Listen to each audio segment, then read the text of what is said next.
ಕೈಪಡೆಯಲ್ಲಿ ಶಿಸ್ತಿನ ಸಮರ ಮುಂದುವರಿತಾ ಇದೆ. ಸಿಎಂ ಆಪ್ತರೇ ಟಾರ್ಗೆಟ್ ಆಗ್ತಿದ್ದಾರೆ. ಡಿಕೆಶಿ ಹೆಸರು ಹೇಳದೆ ಮಾಜಿ ಸಚಿವ ರಾಜಣ್ಣ ಇದೀಗ ಆಕ್ರೋಶವನ್ನ ಹೊರಹಾಕ್ತಿದ್ದಾರೆ.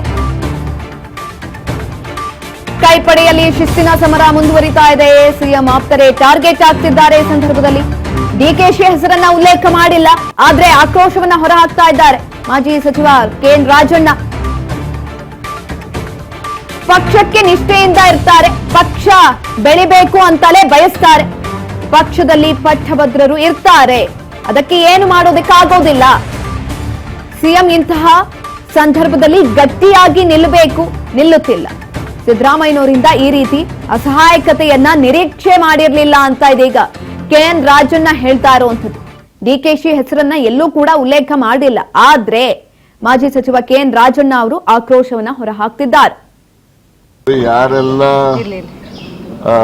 ಪಕ್ಷಕ್ಕೆ ನಿಷ್ಠೆಯಿಂದ ಇರ್ತಾರೆ ಮತ್ತೆ ಪಕ್ಷದಲ್ಲಿ ಮುಂದೆ ಕಾಂಗ್ರೆಸ್ ಪಕ್ಷ ಬೆಳಿಬೇಕು, ಕಾಂಗ್ರೆಸ್ ಪಕ್ಷದಿಂದ ಬಡವರಿಗೆ ಅನುಕೂಲಗಳು ಆಗಬೇಕು ಅಂತಕ್ಕಂಥ ನಿರೀಕ್ಷೆ ಮಾಡ್ತಕ್ಕಂಥ ಅವರ ಮೇಲೆ ಪಟ್ಟಭದ್ರರು ಪಕ್ಷದಲ್ಲೂ ಇರ್ತಾರೆ, ಅವ್ರುಗಳೆಲ್ಲ ಈ ಥರ ಹುನ್ನಾರಗಳನ್ನೆಲ್ಲ ಮಾಡ್ತಾರೆ. ಅದಕ್ಕೇನು ಮಾಡೋಕ್ಕಾಗೋದಿಲ್ಲ.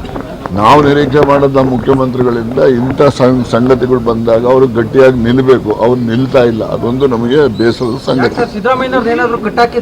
ಕಟ್ಟಾಕೋರೋ ಬಿಟ್ಟವರೋ ಯಾರಿಗೆ ಗೊತ್ತ್ರಿ? ಕಟ್ಟಾಕಕ್ಕೆ ಕೋಣನ ಕುರಿನ ಏನು ಕಟ್ಟಾಕಕ್ಕೆ ಗೊತ್ತಾಯ್ತಾ? ಕೋಣನೂ ಅಲ್ಲ ಕುರಿನೂ ಅಲ್ಲ ಕಟ್ಟಾಕಕ್ಕೆ. ಸಹಾಯಕರಲ್ಲ, ಅದೇನೋ ಅವ್ರಿಗೇನೊಂದು ಯಾವ ಯೋಚನೆ ಇದೆಯೋ ನನಗೆ ಗೊತ್ತಿಲ್ಲಪ್ಪ. ಬಟ್ ನಾವು ಸಿದ್ದರಾಮಯ್ಯನವರಿಂದ ಈ ರೀತಿಯ ಅಸಹಾಯಕ ಪರಿಸ್ಥಿತಿನ ನಾವು ನಿರೀಕ್ಷೆ ಮಾಡಿಲ್ಲ. ಸಿದ್ದರಾಮಯ್ಯನವರಿಗೆ ಯಾವ ಕಂಪಲ್ಷನ್ಸ್ ಇದಾವೋ ಗೊತ್ತಿಲ್ಲ ನನಗೆ, ಗೊತ್ತಾಯ್ತಾ? ಅವ್ರು ಹೇಳಿದ್ರೆ ನಾವು ತಿಳ್ಕೊಬೋದು, ಅವ್ರೇನು ಹೇಳೋದಿಲ್ಲ. ಅದಕ್ಕೋಸ್ಕರ ಅದು ಅವ್ರು ಯಾವ ಕಂಪಲ್ಷನ್ ಇಂದ ಈ ರೀತಿಯಾಗಿ ತಟಸ್ಥ ಧೋರಣೆ ಅವರು ತಳೆದಿದ್ದಾರೋ ನನಗೆ ಗೊತ್ತಿಲ್ಲಪ್ಪ.